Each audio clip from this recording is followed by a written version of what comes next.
Audiotune mempersembahkan sebuah audiobook yang berjudul Aku Bukan Wanita Penggoda. Karya dari Alice Kurniasih. Bab ke-18, Terhindar Sementara. Dengan pengisi suara Sensen. Selamat mendengarkan. Lepas! Hanin kembali mendorong tubuh Kenan. Setelah mereka saling berpandangan sepersekian detik, lagi-lagi Kenan hanya diam. Lepas gak? Nanti aku ketinggalan pesawat, ucap Hanin. Aku tidak peduli, jawab Kenan dingin. Otak Hanin berpikir untuk mencari cara agar terlepas dari pria gila ini. Ia tak tahu apa tujuan Kenan sehingga menahannya untuk pergi. Padahal sebelumnya ia yang menyuruh Hanin untuk meninggalkan kota ini dan tidak mengganggu keluarganya lagi. Terserah, kalau itu maumu, terima ini. Buk. Hanin memukul pusaka Kenan membuatnya langsung melepas kungkungan yang menghimpit tubuh Hanin. Lalu ia mengerang kesakitan. Ah! Kenan merintih sembari memegang pusaka miliknya di bawah sana. Sontak Hanin pun segeram jauh dari Kenan. Ia berlari ke jalan yang terbuka sambil menarik koper kecil berwarna ungu. Rasakan, ucap Hanin sambil menunjukkan jari tengah ke arah Kenan. Kenan menatap Hanin dan berusaha mengejarnya. Ah! Namun lagi-lagi, rasa sakit di bagian intinya itu membuat Kenan tak mampu mengejar wanita itu. Pukulan dari lutut Hanin yang tepat mengenai pusakanya benar-benar kencang. Ia hanya bisa menatap punggung Hanin yang berjalan lenggak-lenggok kegirangan sambil meledek Kenan. Hanin kembali menengok ke belakang dan menjulurkan lidahnya sambil menampilkan ibu jari ke bawah. Ah, sial. Awas kau wanita penggoda. Kenan tersenyum licik ke arah Hanin. Setelah boarding pass, Hanin berlari memasuki area ruang tunggu pesawat yang sudah menunggunya. Terdengar dari pengeras suara bahwa pesawat yang akan ia naiki akan berangkat 10 menit lagi. Ia pun terus berlari hingga langkah kakinya terhenti tepat di pintu kabin. Napas Hanin naik turun. Ia diam sejenak sembari mengatur napasnya. Pramugari di sana menunjukkan tempat duduk untuk Hanin karena Hanin adalah penumpang yang datang paling akhir. Thank you. Hanin mengangguk. Kemudian ia pun duduk dengan tenang di sana. Akhirnya tidak akan ada lagi orang yang mengganggunya. Tidak ada lagi pria gila yang berani melecehkannya. Ia bertekad akan memulai hidupnya di sini. Walau ia tidak tahu pasti. Tapi ia akan mencobanya. Terlebih di tempat ini ia tidak sendiri. Ada sang kakak yang akan membantunya. Di parkir bandara, Kenan masih mengadu dan mengelus pusakanya. Sudut bibirnya menyungging ketika ia mengingat kejadian tadi. Ternyata Hanin tidak selemah yang ia bayangkan. Semula ia berpikir akan dengan mudah membawa wanita itu ke apartemennya. Next, aku akan menyusulmu ke sana.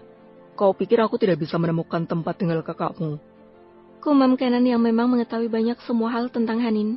Sayangnya, Hanin tak mengenal banyak tentang Kenan. Hari semakin menguning dan matahari sebentar lagi akan tenggelam. Gunawan pulang ke rumahnya. Sebelum itu ia sempat mampir lagi ke kantor Hanin. Ia bertemu Lani, dan sahabat Hanin itu mengabarkan bahwa Hanin sudah mengundurkan diri. Lalu ia beralih ke rumah Hanin. Rumah itu tampak sepi. Ia pun berinisiatif untuk menanyakan hal ini pada tetangga sebelahnya. Ternyata benar.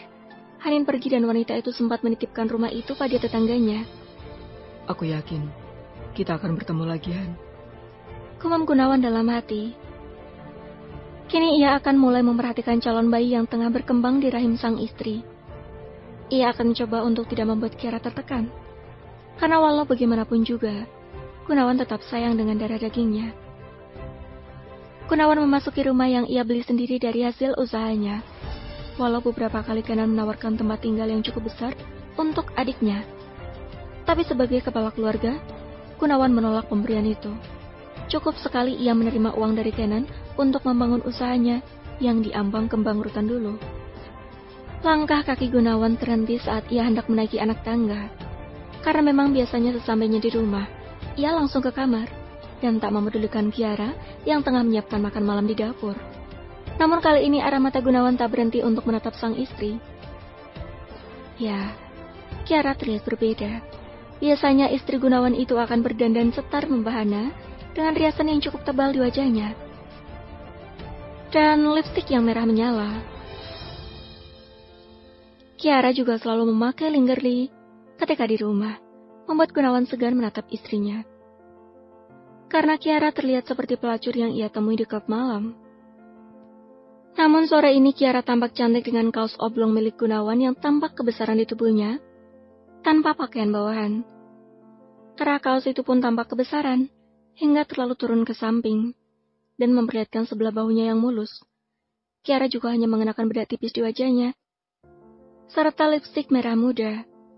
Gunawan menurunkan langkah kakinya kembali ke bawah, lalu menghampiri Kiara. Gunawan sengaja berdalam untuk menunjukkan bahwa dirinya sudah ada di sini. Kiara mendongak dan tersenyum. Hai, sudah pulang? Lagi apa? Tanya Gunawan. Masak mie goreng, aku lagi pengen mie instan, jawab Kiara.